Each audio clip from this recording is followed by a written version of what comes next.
So this is the document that you are going to work on for summarizing A Nation Divided. So the directions, this is going to be on Teams. This is the directions. Use the graphic organizer from yesterday. Write a summary of the article, A Nation Divided. Use my model and the word bank to help you. So this part right here is not where you're going to work. This is my model of what I did in the video. So these were the main ideas and details that I used for the text, North and South, same country, different cultures.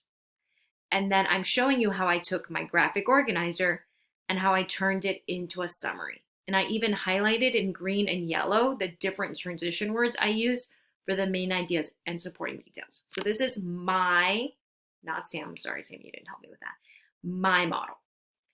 Then on the next page, you'll see that here are the words for the word bank, the words in the word bank that you can use to write your summary. So this is where you write yours. This is the first sentence that we did in the video. So if you need to go back in the video and write it down, you can do that. And these are the verb words that we used from the video. And then this is where you write your summary. Your summary should be at least 10 sentences long. And these are the transition words that you can use.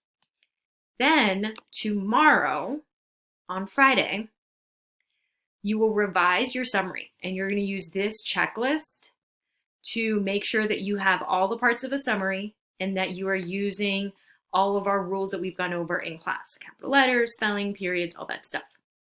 All right.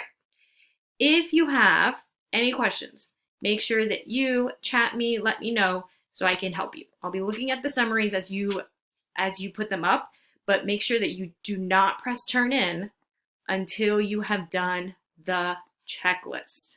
Okay, and you can do that all on one day, or you could separate it and do it Thursday and Friday. Good luck. You can do it.